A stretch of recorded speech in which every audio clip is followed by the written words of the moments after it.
What's going on, everybody? It's Tay. We're back again with some more Pokemon content. I'm back playing some doubles. I'm going back to the GLDL, the Great Lakes Draft League. It took a lot of convincing for me to come back and do this kind of stuff again. Hunter, the guy that I've known for a long time now, probably about 3 years, he convinced me to come back into it. I'm filling in for a coach even before everything started. They had everything set up, and then right before they started drafting, somebody dropped. So I decided to join back in. It's been a long time since I've done it. It's been about 1.5 years, maybe 2 years or so since I've done this kind of stuff. But I'm really looking forward to it and hoping that I can have some fun with this kind of thing again. It's been a long time. I lost the fun out of it, and that's kind of why I stopped playing for a while. And also just a lot of things in my life that's happened as well. One of those things, me being married now. I've been married for about 6 months, so it's been a long time. I'm excited to start this. We're in season 4. I'm still repping the St. Louis Infernape because you know Infernape is my favorite mon of all time. So I gotta keep that rolling. That and Luxray. But we're just gonna get right up into it, and I'm gonna show you guys the rules and my draft and everything like that. So draft format and season format. It's going to be just standard rules, VGC Regulation D. We got 11 mods to pick from with a tier 1, a tier 2, 2 tier 3s, 2 tier 4s, and a tier 5. And then 4 other picks that we can use for points to however we want to. They're untiered. So I can use all of my points if I want to. I don't have to use all of my points. But I ended up using all my points. I'll just tell you guys that now. The tier list is non-restricted, even though we can't use box legendaries and mythicals, so it's still kind of restricted. But there was no shot where we're gonna use box legendaries and mythicals in the first place, because that's just downright busted. Because anybody in the lower tier, any mon in the lower tier will not be able to compete with an Arceus or a Miraidon or Koraidon. Even though I got these mons up on the screen, I just put them on here because I thought it was sick. And these are the last 3 box legendary mons anyway. So the draft technically is still going on right now, or at least the grace period. We finished the draft I think early this morning, at the time of this recording at least. And then there was a 24-hour grace period to where we can switch out any mons if we want to. And I decided to not really do that. I didn't really want to do that at all. But throughout the season, we can have 3 free agent picks and then 3 coast-to-coast trades that we can do. I may or may not take advantage of that. It kind of just depends on how my season is going and what I want to do. And we have up until week 8 to do so. So we'll see how the season is going and if I want to do all of that. But with that being said, we're going to get straight into the draft. There are 14 guys in this draft, in this division, I should say. And I got to pick 4th, which was really, really nice for me. I would have preferred to have an earlier pick than a later pick. Obviously, I definitely didn't want to be towards the end of the draft, the end of that, because you probably don't get much benefit out of it. Because all the really good mons will be gone. But there's a lot of mons in the upper tiers that are really good, so that would have been, it wouldn't have been a big of a deal. But with that being said, my first mon that I picked up for my tier 1 pick, I picked up Flutter. Flutter is one of my favorite mons in this entire generation. It's really, really busted with that really, really good 135 stat in special attack, special defense, and speed. And also it just kind of gives Misdreavus some love, because Misdreavus is terrible, but Floramain is busted. So, and obviously it has Mismagius. Misdreavus has Mismagius as its evolution, but Floramain is way better than that. And it has a really, really good ability in photosynthesis, so I can use that in the sun or with booster energy. Just kind of depends on what I want to do. And I'll also put other items on it as well. So to kind of pair that, I got Among Us in tier 2. Among Us is really good, nice with that 114 HP stat. It has solid defensive stats, really good special attack and attack stat, but obviously I'm probably not even going to use that much. Base 30 speed, which is fine. I'm not going to worry about its speed, but I know it's a really good pairing with Flutter main as well. I've used its pre-evolution in Fungus. I think I used it in the last draft that I was in 2 years ago, or maybe the draft before that. I've used it before, but now I'm using Among Us, which is obviously better. So, bit of an upgrade for me. Got it in tier 2, so that was nice. For my next pick, I decided to use up some points to get this tier 1 mine. So I used 50 points to get this mine, and I got Iron Bundle.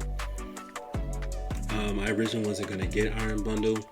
My original thought process was to get King Gambit, a really solid steel type out of tier 1. But I decided against it because I'll show you why in my next pick of why I decided to not get King Gambit, I should say.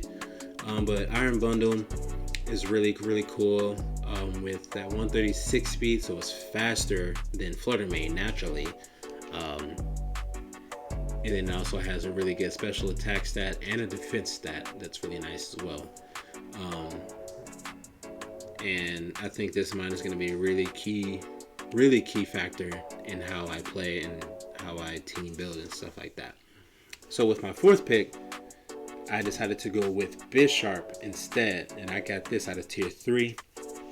I feel like I would get more value out of Bisharp than I would of King Gambit. Even though King Gambit is really good, I felt like I would have got more value out of Bisharp because I can use Bisharp also, even though I could have done King Gambit the same thing.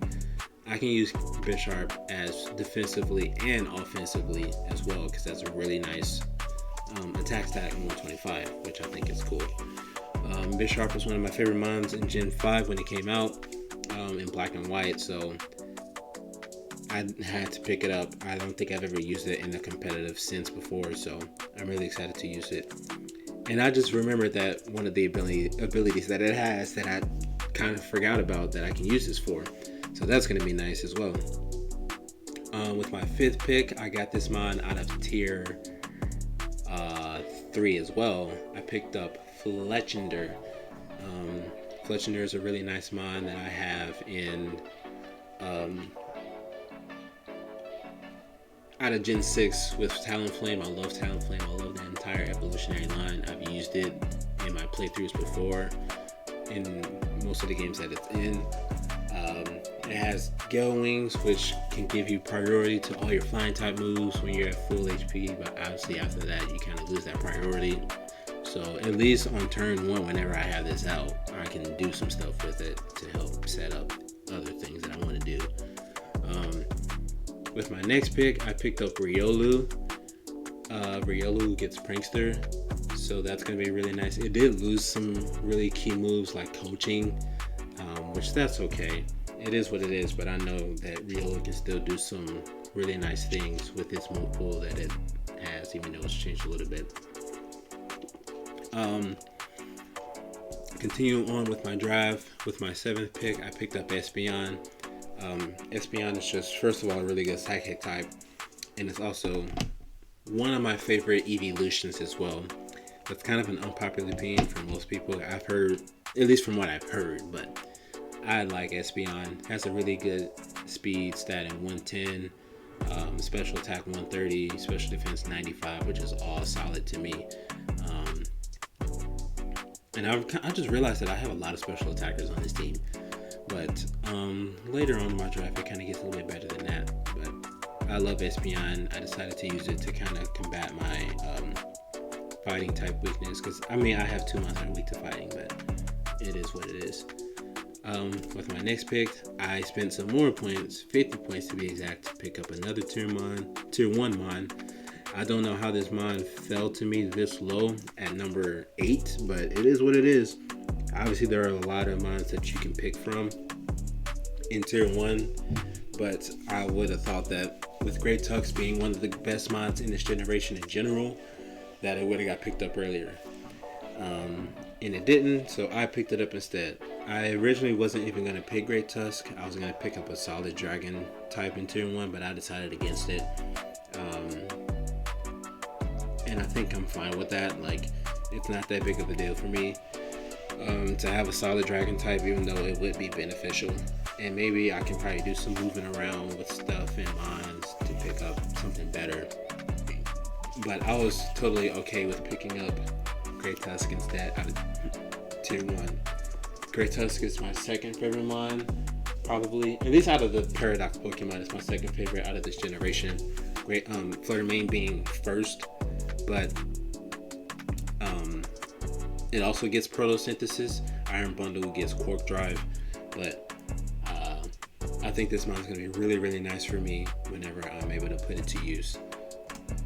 With my third to last pick, I picked up Arctibax. This was the dragon type that I got it instead, that I feel like it would have been better. And I also got it so it can kind of help me nullify fire type moves, because I do have 3 fire type weaknesses. But with Arctibax's ability in Thermal Exchange, it's going to be able to boost my stats whenever I get hit by a fire type, so that's going to be nice. And I'm excited to use it. It's going to be a really nice mine. With my second to last pick, I picked up Frogadier. Another mine that's going to help me with my ground weakness. Because I have 2 mines that are weak to ground, obviously. Even though it really didn't matter. Because I originally was going to pick up an electric type instead. Because I think I kind of value that more since I already have a water type. And I do have 3 mines that are weak to electric, so that's kind of the main reason why I got the ground type instead too. But also Frogadier is really cool, it's really nice, I like it.